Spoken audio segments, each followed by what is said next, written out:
A'udzu billahi minasyaitonir rajim. Bismillahirrahmanirrahim.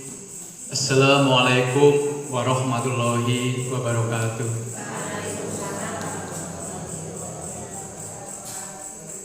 Innal hamdalillah nahmaduhu wa nasta'inuhu wa yastaghfiruh wa na'udzu billahi min sururi anfusina wa min sayyiati a'malina may yahdihillahu fala mudhillalah wa ma yudhlilhu fala hadiyalah. Asyhadu an la ilaha illallah wahdahu la syarikalah wa asyhadu anna Muhammadan abduhu wa rasuluh. Ya ayyuhalladzina amanu ittaqullaha haqqa tuqatih wa la tamutunna illa wa antum muslimun. Ya ayyuhalladzina amanu wa qulu qawlan sadida yuslih lakum a'malakum wa yaghfir lakum dunubakum wa ma yuti'illaha wa rasulahu faqad faza fawzan 'aziman. Ya ayyuhan nas taqu rabbakumul ladzi khalaqakum min nafsin wahidah wa khalaqa minha zawjaha wa basa minhuma rijalan katsira wa nisa wattaqullaha alladzi innallaha kana 'alaikum raqiba. Pimpinan ranting Muhammadiyah Desa Gumiwang beserta segenap unsur pimpinan yang kami hormati, pimpinan ranting Aisyah dan ibu-ibu jamaah sekalian yang berbahagia, bapak-bapak sekalian, sesepuh bini sepuh, tidak lupa Bang Dul yang senantiasa mensiarkan kita lewat medsos ini, selalu hadir di dalam kajian kita.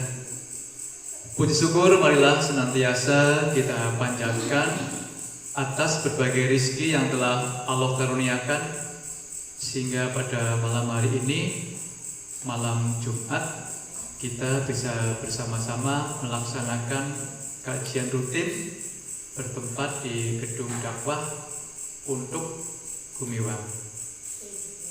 Salawat dan salam tidak lupa kita sanjungkan kepada junjungan kita Nabi besar Muhammad Sallallahu Alaihi Wasallam, uswatun hasanah kita yang senantiasa kita ikuti syariatnya dan kita harapkan sahabatnya di yaumil akhir. Bapak-bapak, ibu-ibu, adik-adik, anak-anakku, nih ada yang masih anak-anak. Semoga ini menjadi generasi yang solehah nih, untuk menjadi penerus kita yang sudah sepuh, bisa meneruskan perjuangan kita di Gumiwang. Pada malam hari ini seharusnya jadwalnya Ustadz Rohman Supriyadi, tapi karena beliau sudah mengisi kemarin sehingga ini kosong. Insya Allah nanti akan saya isi dengan tema orang-orang yang didoakan oleh para malaikat. Nah, ternyata malaikat pun mendoakan kita, sehingga hal-hal apa yang menyebabkan para malaikat ini mendoakan kita? Ini barangkali ada yang pernah mengetahui, berarti ini kita mengulang lagi. Kalau yang belum, semoga ini menjadi ilmu yang nantinya bermanfaat.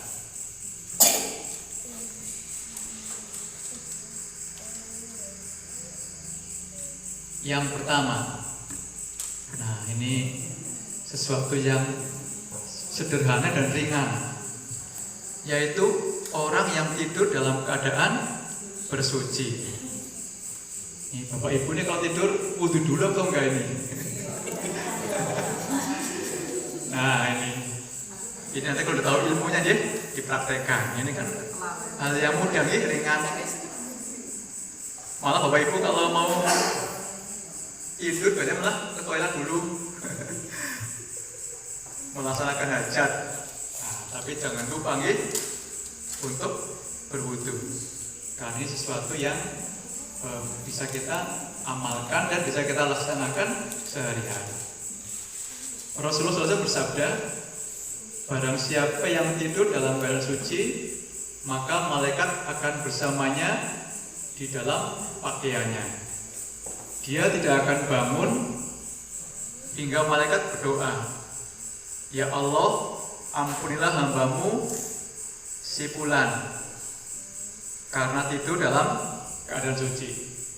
Ini Imam Ibnu Hibban meriwayatkan dari Abdullah bin Umar radhiyallahu anhu. Hadis ini disahkan oleh Syekh Albani dalam Sahih At-Taqrib wa Tarhib bab 1 nomor 37. Jadi Bapak Ibu itu sudah sering mendapatkan penjelasan. Sebelum tidur kita membaca beberapa ayat Al-Quran, ayat-ayat yang pendek, yaitu Al-Ikhlas, An-Nas, kemudian Al-Alaq, ditambah nanti Al-Baqarah ayat yang terakhir. Tapi jangan lupa,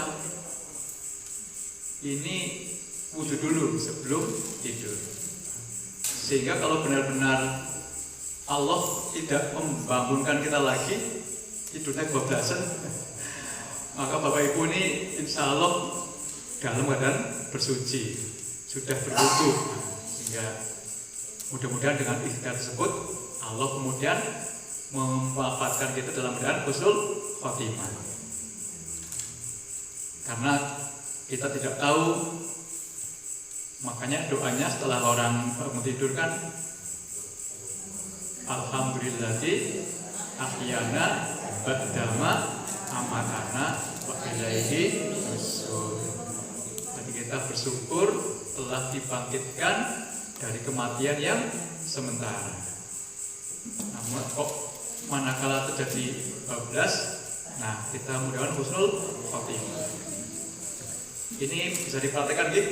Ini wudu aja bersuci. Walaupun ada yang memaknai suci ini tidak hanya suci berwudu, namun suci dari kesalahan-kesalahan yang lain. Namun kita ambil yang gampang saja. Nanti bersuci di sini dalam arti berwudu. Kemudian yang kedua, orang yang sedang duduk menunggu waktu sholat. Nah ini udah mulai agak berat ini. Biasanya Bapak Ibu kalau sholat datang ke masjid, datang duluan apa? Setelah adzan baru datang atau setelah qomat baru datang. Nah ini. Maka ini orang-orang yang datangnya tepat waktu, bahkan menunggu waktu sholat. Berarti kalau menunggu waktu sholat berarti belum ada adzan, sudah datang ke masjid kemudian duduk menunggu waktu sholat, berarti dari adzan sampai iqomah itu juga termasuk.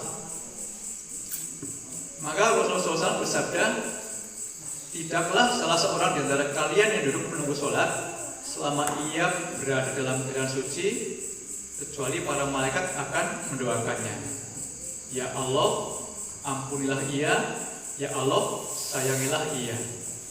Ini riwayat dari Imam Muslim, riwayat dari Abu Hurairah dan Sahih Muslim. Jadi Bapak Ibu, ini kalau kita datangnya di awal kemudian menunggu waktu sholat, maka ini dimintakan ampunan oleh malaikat. Nah ini udah mulai agak berat ini. Karena saya sendiri juga biasanya menunggu waktu azan. Kalau sudah sampai di masjid, kalau pagi masih ada waktu sekitar 5 menit menunggu iqomah, kita duduk sebentar setelah sholat qobliyah subuh.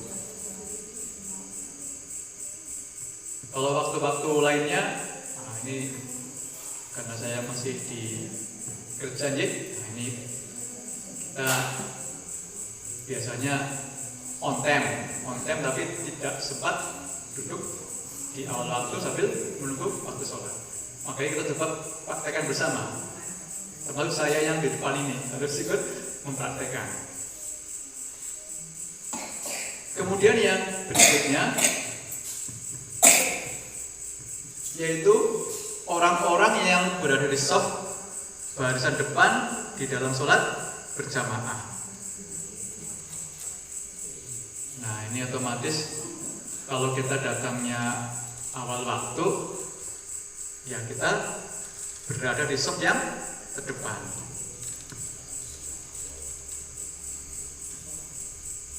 Dan kalau hari Jumat, nah ini shaf yang terdepan ini juga mendapatkan keutamaan. Rasulullah bersabda, sesungguhnya Allah dan para malaikatnya bersolawat kepada orang-orang yang berada pada shaf-shaf terdepan. Ini Imam Abu Dawud dan Ibnu Huzaimah dari Bara bin Azib radhiyallahu anhu.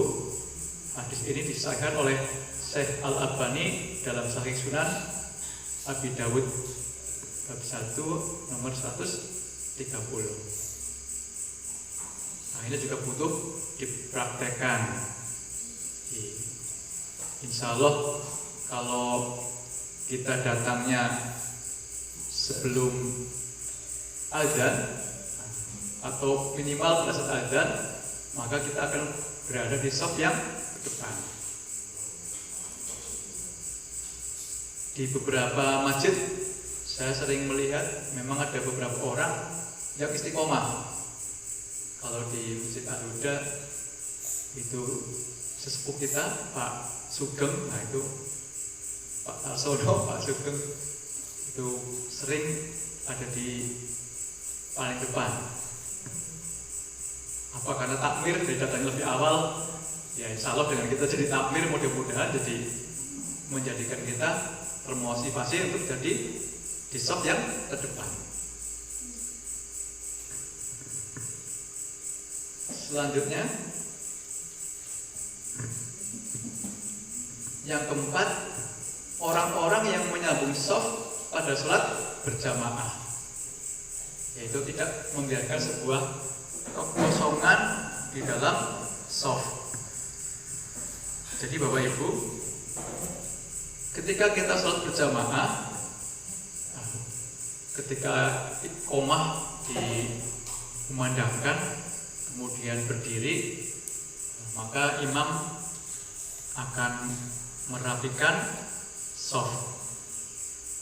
Sawu sufakum fa'ina tahfiatas iqomatis sholat.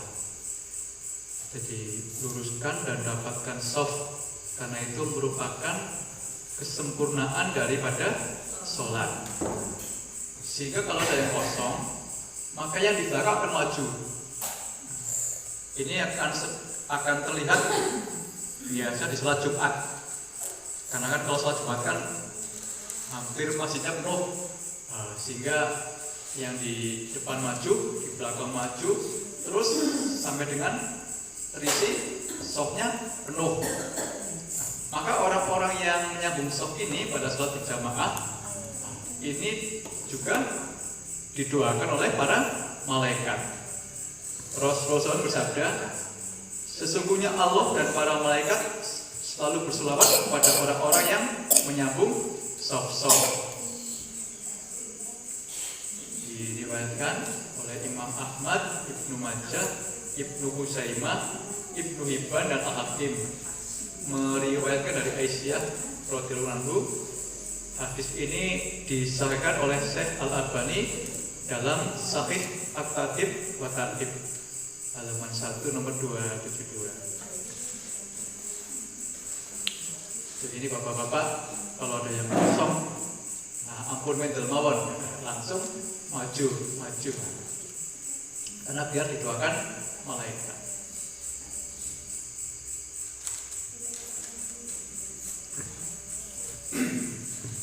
Kemudian yang kelima,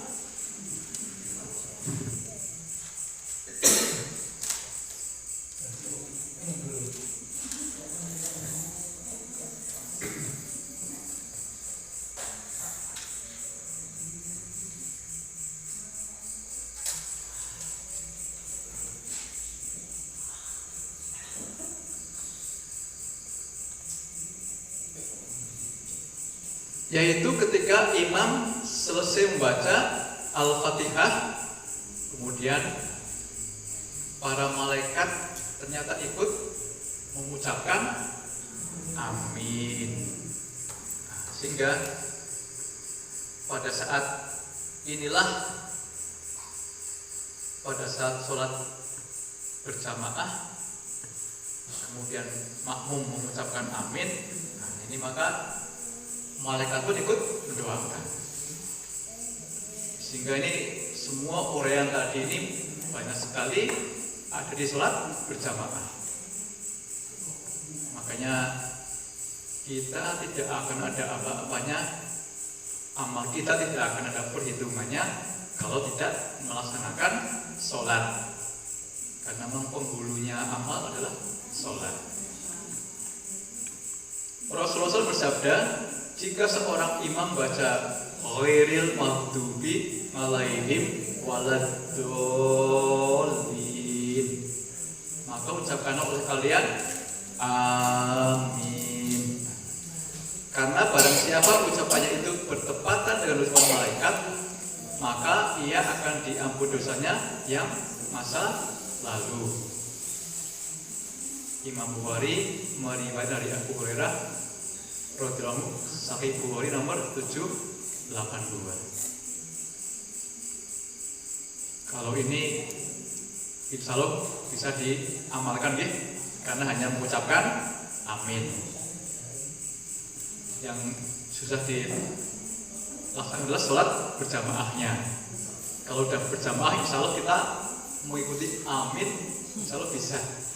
Nah, tapi sholat berjamaahnya ini yang kadang kita tidak bisa. Maka kalau ingin mengamalkan ini ya sholat berjamaah.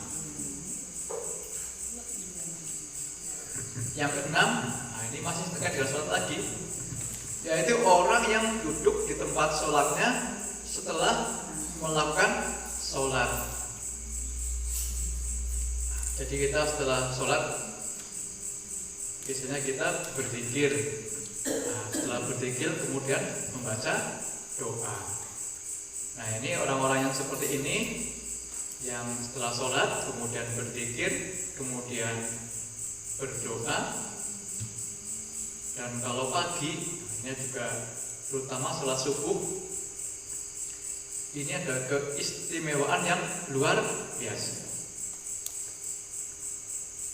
Jadi setelah melaksanakan sholat subuh, kemudian kita berzikir sampai dengan waktu syuruk. Nah, maka baginya pahala seperti haji dan umroh yang sempurna, sempurna dan sempurna. Nah, sehingga Bapak Ibu, kalau yang memang tidak punya kesibukan luar biasa, pulangnya setelah subuh kan jam 4 ya, jam 4 sekarang 4.31, nah, kemudian ditambah sholat, selesainya jam 4 lebih 44 lagi.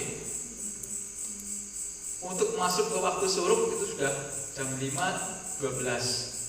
Sebenarnya hanya kurang 15 menit atau 20 menit. Nah, sehingga waktu 20 menit ini kemudian kita duduk berzikir, mengingat Allah, berdoa sambil menunggu waktu syuruk.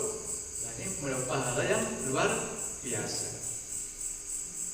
Rasulullah bersabda, para malaikat akan selalu berselawat kepada salah satu di antara kalian selama ia di dalam tempat sholat. Di mana ia melakukan sholat selama ia belum batal wudunya. Para malaikat berkata, ya Allah, ampunilah dan sayangilah ia.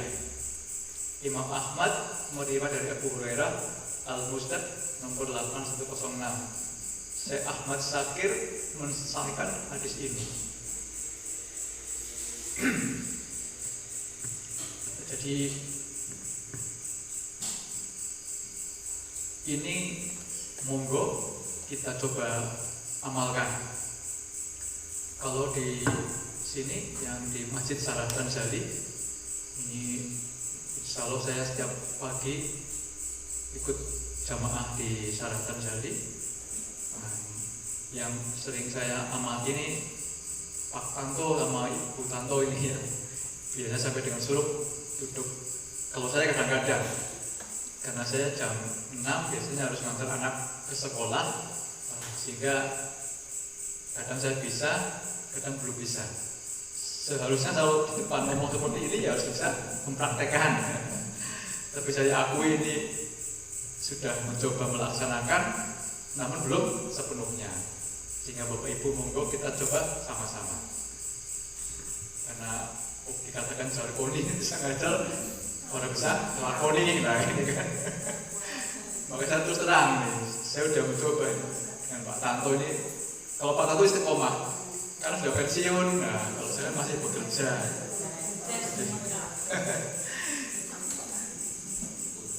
Tapi ya tidak harus nunggu pensiun ya, melakukan kebaikan kalau nunggu pensiun. Soalnya kalau nunggu pensiun, nah kalau umurnya tidak sampai, nah akhirnya kita tidak sampai pada sebuah amal soleh. Karena umurnya sudah lebih dulu daripada pensiunnya. Kemudian yang berikutnya, orang-orang yang melakukan sholat subuh dan asar secara berjamaah. Nah, kenapa sholat subuh dan asar? Karena dua sholat ini waktunya waktu-waktu yang kalau subuh masih ngantuk, dingin. Jadi rasa-rasanya kalau mau bangun pagi, aduh, tidurnya masih kurang.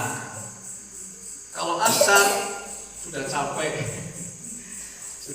bekerja, ini waktu istirahat, tanggung lagi kerja belum selesai, nah sehingga tidak langsung melaksanakan sholat asar. Makanya di daerah Wonosobo ini di beberapa tempat memang waktu asarnya diundurkan. Jadi kearifan lokal. Jadi kalau asar di sini kan jam 3 lebih nih. Kalau beberapa tempat di sentra pertanian asarnya jam 4. Jadi setelah jam 4 sudah selesai kerja di sawah, pulang, kemudian azan asar.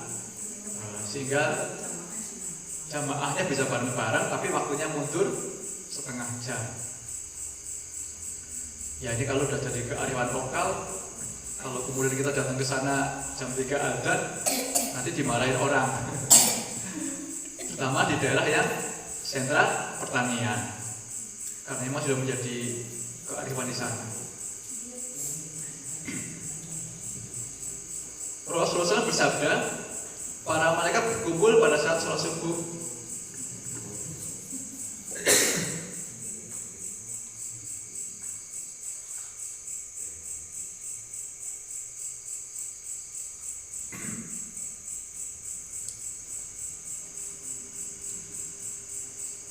Pada malam hari yang sudah bertugas malam hari hingga subuh naik ke langit, dan malaikat pada siang hari tetap tinggal.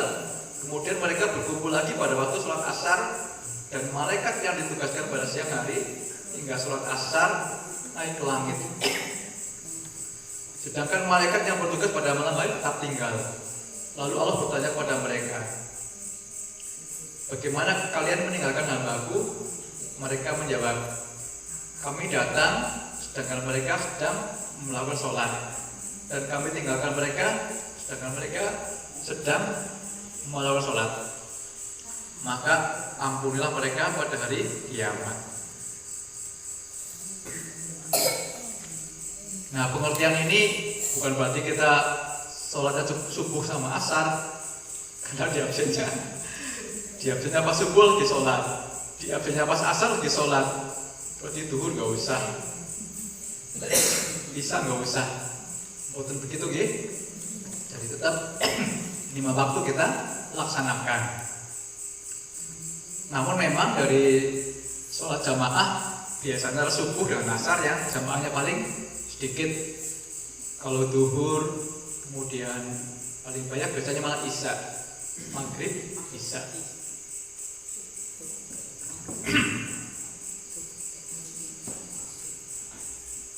Saya lanjutkan lagi. Yang ke-8, orang yang mendoakan saudaranya tanpa sepengetahuan orang yang didoakan.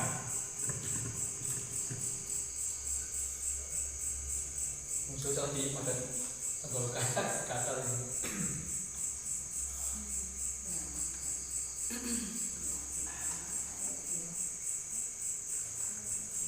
Rasulullah SAW bersabda, doa seorang muslim untuk saudaranya dilakukan tanpa sepengetahuan orang yang didoakan adalah doa yang akan dikabulkan. Pada kepalanya ada seorang malaikat yang menjadi wakil baginya setiap kali dia berdoa untuk saudaranya dengan sebuah kebaikan. Maka malaikat tersebut berkata, amin, dan engkau pun mendapatkan apa yang ia dapatkan. Diriwayatkan oleh Imam Muslim dari Ummu Darda radhiyallahu anhu, Sahih Muslim nomor 2733. Jadi kita diminta untuk saling mendoakan. Dan doa kita kepada orang yang lain yang orang itu tidak tahu, nah ini juga akan menjadikan kita didoakan oleh malaikat. Jadi kalau saya berangkat kantor kadang melihat ada orang yang mikul kesusahan, nah kita dalam hati ikut mendoakan, ya Allah mudahkanlah orang itu di dalam mencari rezeki, karena nanti malaikat akan membalas kita, mendoakan kita, ya Allah mudahkanlah orang yang mendoakan tersebut di dalam mencari rezeki. Kalau kita diundang, baik diundang acara walimah, itu kan kita saling mendoakan. Maka sesungguhnya doa itu juga kembali kepada kita. Kalau kita mendoakan orang menikah, sakinah, mawaddah, warahmah, maka malaikat juga mendoakan hal yang sama kepada kita. Kalau kita mendoakan orang yang baru punya bayi, nah ini Robbi habli minas solihin, nah, maka akan kembali juga ke kita. Jadi saling mendoakan ini menjadi hal yang perlu kita amalkan. Makanya setelah sholat yang di awal tadi, kemudian kita duduk berzikir, juga kita mendoakan. Ada yang doa untuk sendiri, ada doa yang untuk keluarga, dan ada doa yang untuk orang lain. Dan jangan lupa bersolawat kepada Rasulullah. Sehingga dengan seperti itu, maka apa yang kita lakukan, ini akan menjadikan doa tersebut menjadi doa juga untuk diri kita. Kemudian yang ke-9, yaitu orang-orang yang berinfak. Nah ini, makanya ini di belakang ada kotak lazismu.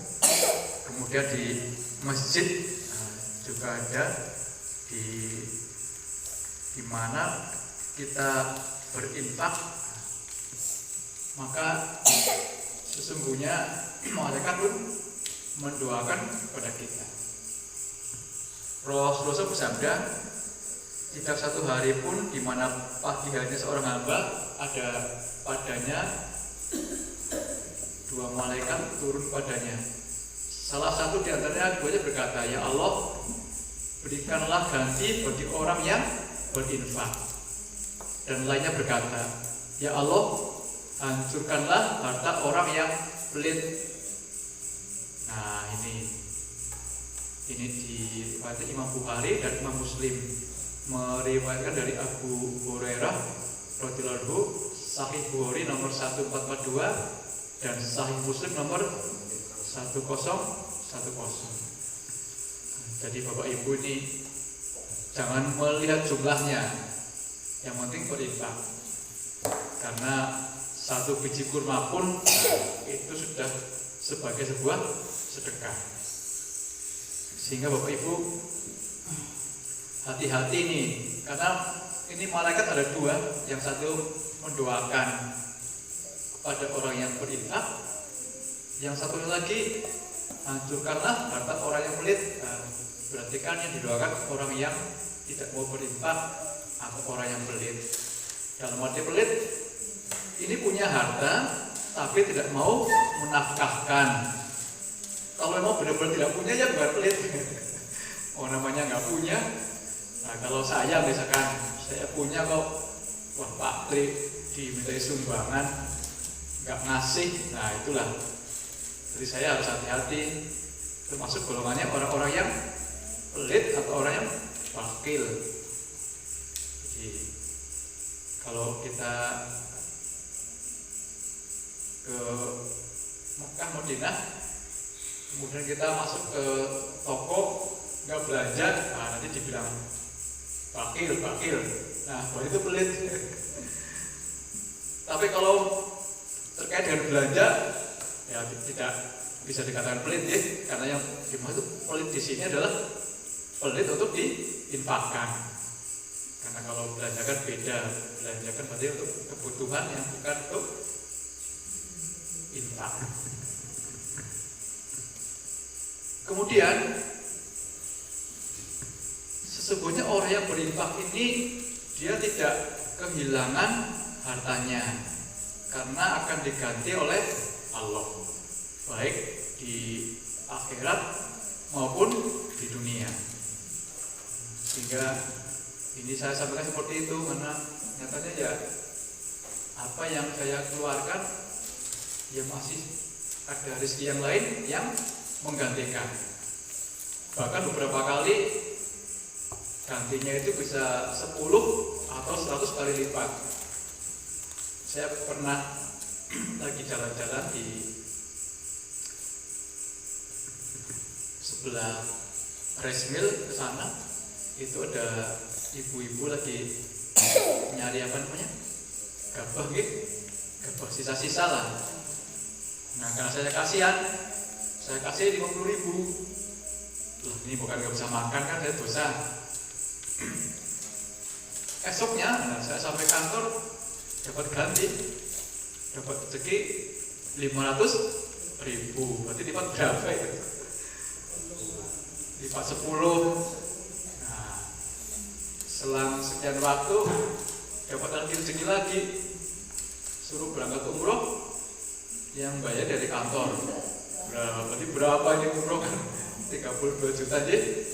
Nah, sehingga kadang-kadang kita apa yang Allah berikan kepada kita itu tidak mesti harus berupa uang.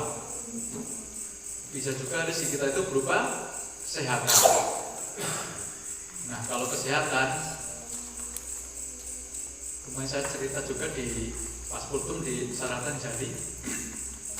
Gigi saya depannya saya cabut karena tubuhnya sudah keluar dari jalur gigi sehingga goyang-goyang.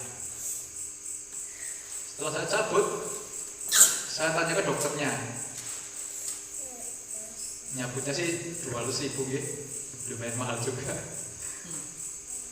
Dok, kalau dipasang gigi lagi gimana ya? Oh bisa aja mas. Kalau yang bagus namanya gigi implan. Itu antara 11 sampai 23 juta. Jadi kita nggak tunggu motor Beat. Waduh, ternyata gigi itu mahal. Nah, itu yang kualitasnya biasa dan giginya warnanya putih. Kalau yang giginya warnanya kuning, nah ini tergantung berapa gram. Kalau gigi emas ya. Sehingga Bapak Ibu nih 23 juta kalikan gigi kita berapa ini enggak? Mungkin ada 40 gigi ya. 40 kali 20 udah 800 juta ya. Merangnya sudah 800 juta itu gigi. Nah, belum nanti kalau udah kaitan dengan mata, telinga. Nah, berarti Bapak Ibu sesungguhnya Allah sudah beri kita ini rezeki yang sangat banyak. Cuma memang kita harus pandai-pandai bersyukur. Bahkan lidah saja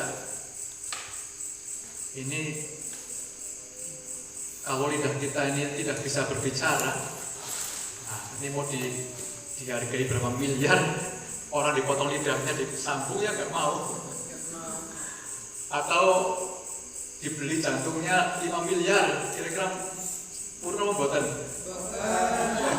Karena kalau kita diambil jantungnya ya kita meninggal. Sehingga sesungguhnya nilai tubuh kita ini sangat besar, nilainya tak terhingga. Dan kita ini sawang sinawang. Jadi, kadang kita melihat orang lain lebih enak daripada kita. Makanya jangan membanding-bandingkan. Nah, kita terima apa adanya, kita syukuri yang Allah berikan kepada kita. Kita lanjut lagi. Orang yang sedang menjenguk orang sakit. Nah ini Rasulullah bersabda, tidaklah seorang mukmin menjenguk saudaranya kecuali Allah akan mengutus 70.000 malaikat untuknya yang akan bersolawat kepadanya di waktu siang kapan saja hingga sore, dan di waktu malam kapan saja hingga subuh. Imam Ahmad meriwayatkan dari Ali bin Abi Thalib radhiyallahu Al-Musnad nomor 754, Syekh Ahmad Syakir berkomentar sanadnya sahih. Nah ini kenapa malaikat banyak sekali? Karena ini menjenguk orang sakit ini tidak semua orang bisa. Kalau menjenguk orang hajatan, insya Allah banyak yang datang. Atau menjenguk orang yang berangkat haji atau habis pulang dari haji, ini banyak yang datang. Tapi kalau orang yang sakit, nah ini memang luar biasa. Apalagi menjenguk kemudian memberi bantuan, nah ini juga lebih luar biasa. Sehingga ini sampai didoakan oleh 70.000 malaikat. Karena ini sesuatu yang tidak semua orang bisa. Dan orang yang sedang sakit ini kan satu sebagai ujian dari Allah. Yang kedua, kalau dia bisa menerima ujian tersebut dengan ikhlas, nah ini kan juga sebagai salah satu dari Allah meringankan dosanya. Sehingga Bapak Ibu kalau sakit jangan mengeluh. Pertama, ya kita ikhtiar berobat dan tetap tawakal. Dan orang yang diuji dengan sakit dan tetap tawakal dan merupakan sakit yang sangat berat adalah Nabi Ayub. Sampai badannya ada belatungnya nih. Bahkan ketika belatungnya jatuh, dia ambil lagi, dimasukkan lagi ke tubuhnya. Ini ujian yang sangat luar biasa. Kalau kita kan enggak nih, belatungnya udah keluar ya dibuang ya. Nah kalau Nabi Ayub enggak. Ini ujian aja sampai segitunya. Sehingga Bapak Ibu menjenguk orang sakit, nah ini apalagi sakitnya sakit-sakit yang memang apa bahasanya ini yang mungkin sakitnya kronis, parah, berbau dan sebagainya. Saya pernah, ini ada jamaah yang di Telaga dulu yang kena apa belakangnya nih, iya Bu, siapa namanya tuh sampai ininya bolong, saya lupa namanya, bolong, kemudian ditengok, kita membantu dari DKM, itu sampai 3 hari saya, mohon maaf ini cerita saja, mau manusiawi aja, mau makan itu jadi nggak enak kan nih. kita sampai segitunya karena kalau kepikiran melihat tulang kelihatan di punggung ini rasanya orang kok kelihatan tulangnya. Jadi kalau makan daging, aduh bayang itu. Bapak Ibu ini makanya kalau kita menengok orang sakit, nah ini juga menyadarkan kita bahwa kita ini tidak ada apa-apanya di mata Allah. Bahkan sesombong-sombongnya orang, kalau dia memiliki dengan sakit, maka dia sesungguhnya sedang direndahkan oleh Allah agar dia segera menyadari kekurangannya. Ini kadang-kadang kalau kita sehat malah kita nggak ingat sholat, nggak ingat istighfar. Tapi kalau sakit sedikit saja udah astagfirullah. Jadi makanya ini juga sebagai pengingat Allah. Berarti Allah sayang kepada kita sehingga kita diingatkan untuk merasa sakit, kemudian senantiasa mengingat Allah dan melihat kesalahan kita, mohon ampun. Ini yang terakhir ini jam 9 yaitu seseorang yang sedang mengajarkan kebaikan pada orang lain. Nah ini jadi sedang mengajar kayak pendidik, kayak ustadz, kayak pak guru. Pak Jamingun ini kalau di kelas, nah ini didoakan oleh malaikat karena sedang mengajarkan kebaikan pada orang lain. Termasuk kalau kita sedang di sini sedang menjadi ustadz, nah itu juga mengajarkan kebaikan pada orang lain. Termasuk ibu-ibu ini juga mengajarkan pada putra-putrinya, mengajarkan iqra atau mengajarkan doa-doa pada putra-putrinya. Nah ini juga menjadikan didoakan oleh malaikat. Dan jangan memasrahkan pendidikannya itu hanya kepada guru atau kepada ustadz, ustazahnya. Sebagai orang tua maka kewajibannya adalah mendidik putra-putrinya. Minimal dengan doa. Doa apa? Doa yang paling gampang diajarkan dan kita tunggu-tunggu kalau kita sudah meninggal, yaitu mendoakan kedua orang tuanya. Itu ya doa itu yang utama. Jangan hanya diajarkan doa makan. Nah kalau tadi diajarkan doa makan, nanti nggak bisa mendoakan kita ketika kita sudah meninggal dunia. Rabbi firli wali walidayya warhamhuma kama rabbayani shaghira. Ini setiap sholat kalau saya bersama anak saya yang kecil itu kalau saya senggol doakan ayah. Nah, jadi doakannya jangan nunggu kita mati, kita masih hidup itu juga lebih utama. Jadi mendoakan orang hidup, nah itu juga lebih utama. Karena kalau selama hidup kita udah didoakan anak kita, insya Allah anak kita sudah menjadi anak yang soleh, mendoakan kedua orang tuanya. Berbeda dari kita, kalau kita kan sudah sepuh-sepuh, mungkin bapak dan ibu kita sudah tidak ada, nah kita juga mendoakan orang tua kita. Jadi kalau kita mendoakan kedua orang tua kita, maka nanti malaikat mendoakan kita dengan cara anak kita nanti akan mendoakan apa? Menurunkan anak-anak yang soleh. Rasulullah bersabda, keutamaan seorang alim atas orang ahli ibadah bagaikan keutamaanku atas orang yang paling rendah di antara kalian. Sesungguhnya penghuni langit dan bumi, bahkan semut yang di dalam lubangnya, dan bahkan ikan, semuanya bersolawat kepada orang yang mengajarkan kebaikan kepada orang lain.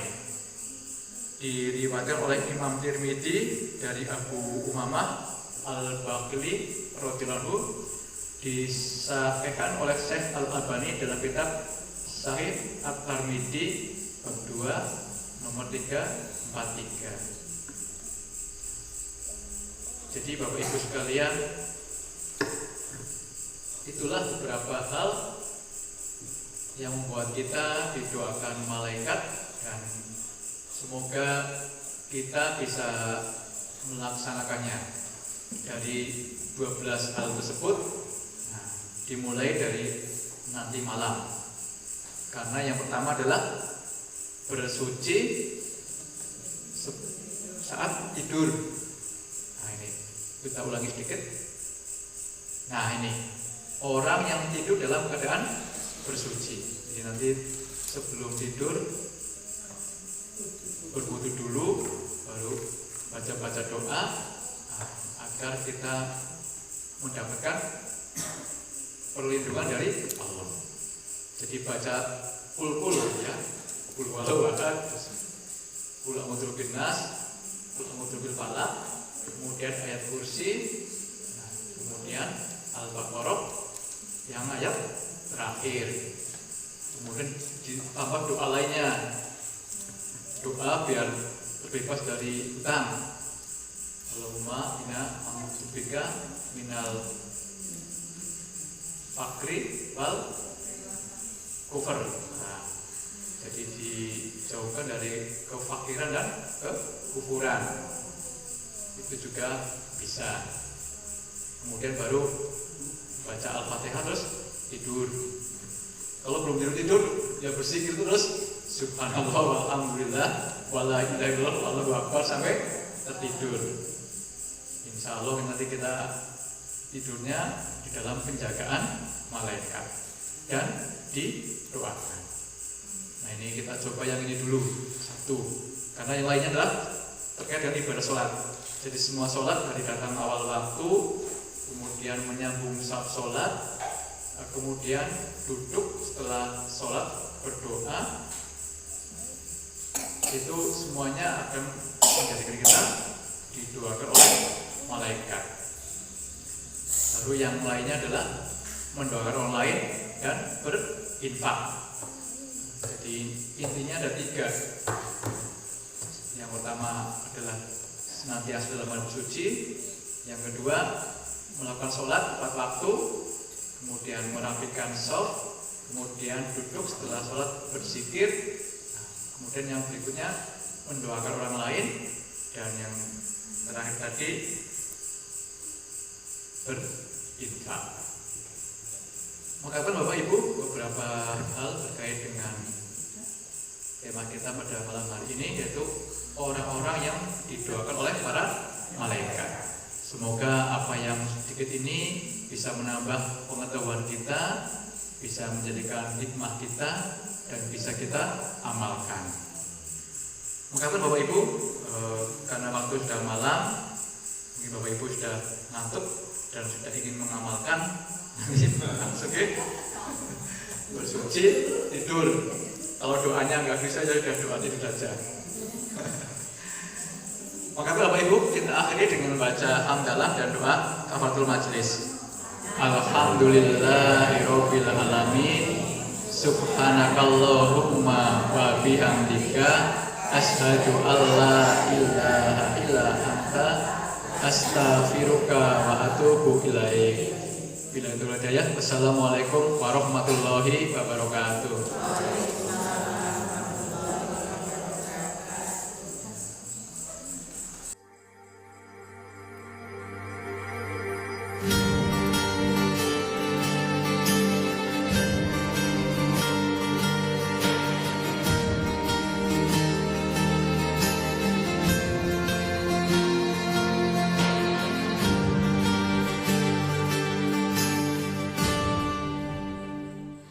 Sang surya telah bersinar, syahadat dua